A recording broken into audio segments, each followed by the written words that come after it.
বন্ধুরা, আপনাদের কি মনে আছে রোনালদো একবার বলেছিলেন, আমি কখনো ট্রফি ছুঁয়ে দেখিনি, কারণ এটা খারাপ ভাগ্যের জন্য দায়ী।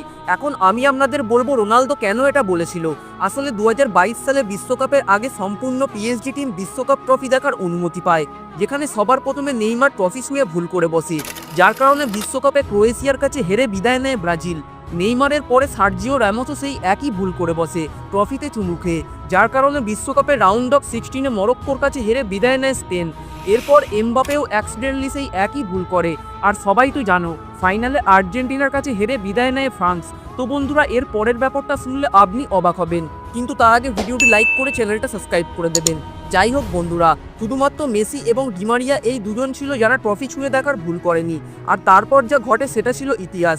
দীর্ঘ 36 বছর পর মেসি ডিমারিয়ার আর্জেন্টিনা বিশ্বকাপ ট্রফি জেতে। তো বন্ধুরা, তোমাদের কি মনে হয় বিশ্বকাপ ট্রফি কি সত্যিই অভিশপ্ত ট্রফি? কমেন্ট করে জানিয়ে দাও।